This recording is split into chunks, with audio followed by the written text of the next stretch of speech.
Look Outreach is underwritten by the generous support of Munter Enterprises. Family owned and operated since 1972, integrity is important, as our family name is on every project. Our word is our bond. Munter Enterprises. Just build it.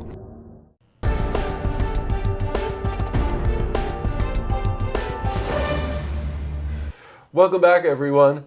Well, what if I told you it was time to party like it's 1949? What would you think? Well, truth is, in the 40s and the 50s especially, film and photography had a very interesting period for film and photography.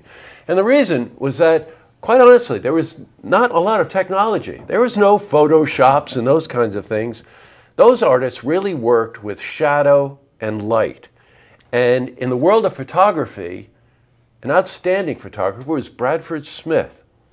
And believe it or not, like a lot of people who live in this area is a magnet for some very talented people. And joining me today is Susan Rivers, an artist in her own right, but someone who's put together a really interesting expose and show surrounding Bradford Smith's work. So welcome, Susan. Thank you. Very nice to have you here. You know, when we were talking before this interview, we really did talk about how these artists in film and in photography really had to work with the essence of what really made the shot, right? They had to deal with shadow. They had to deal with expression. They had to deal with light and dark, right? Right. And Bradford Smith was really exemplary when it comes to talking about that. Yes.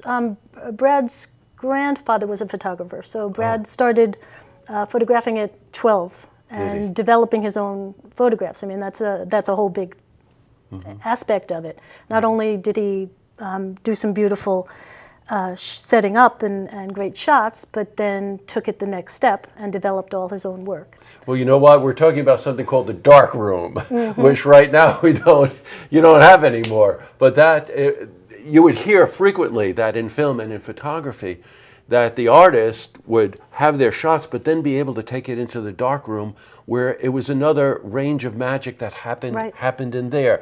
Now, in the case of Bradford Smith, very interesting career.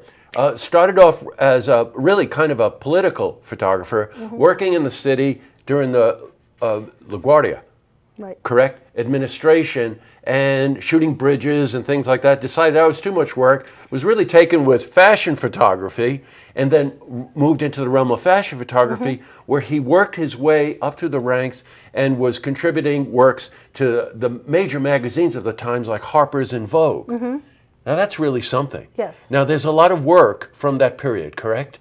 We have of his vintage shots. So what we're showing at After Hours at Brookside tomorrow, Thursday, August 10th, are photographs that Bradford shot and then printed within a year of being taken. So these are well over 50 years old. Right. And we have about 150 of his fashion work and then some of his more intimate portraits, about 30 of those. Well, you know what? Very true of a lot of photographers. They had a certain assignments that they had during the day, and then they did a lot of photography at night for themselves. And those tended to be more artistic and more intimate. The name of the show is at Brookside Museum in Boston Spa, which is where he lived, by the way, right? Oh, this is just a fascinating story.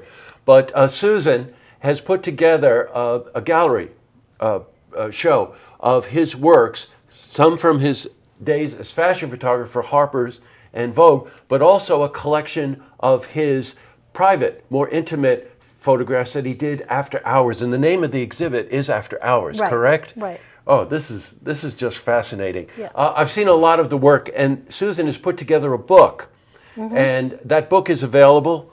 Oh, you got it, great.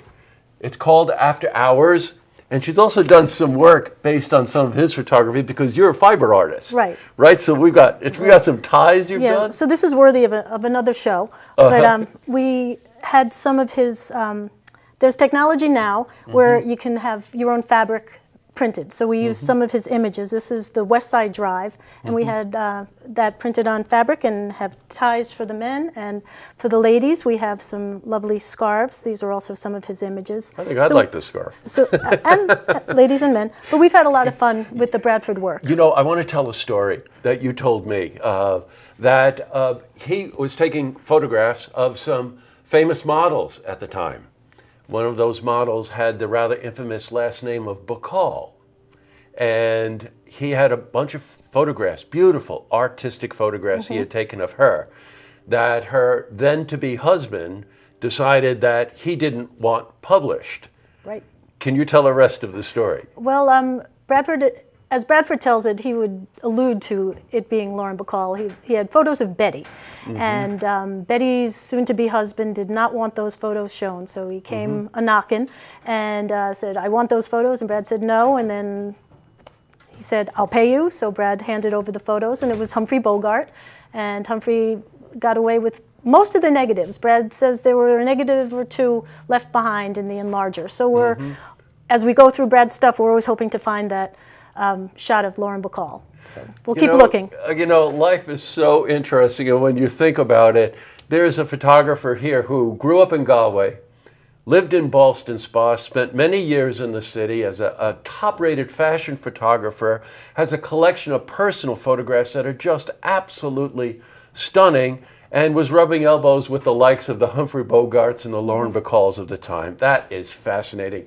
All right, you get a chance to see all of this. The name of tomorrow, between 7 and 11 at the Brookside Museum in Ballston Spa is an event called After Hours. We got some sultry jazz, we got some very tasty tidbits of food, and more than anything, you get to see a body of work that will absolutely stun you because it is a snapshot not only of his work, but a snapshot of time. Right. And that is just absolutely fascinating. Tomorrow, Thursday, 7 to 11, Brookside Museum in Ballston Spa. Well, I can tell this is a real labor of love for you because you're so involved with it. I can't believe it. And really, thank you for putting this together. Thank you, and thank you for helping us get the word out. Oh, you're quite welcome. Spread the word. Susan's great. All right, After Hours, Brookside Museum tomorrow, 7 to 11. Don't miss it. You have to see this collection of work. To see this interview again, you can head to our website, looktvonline.com.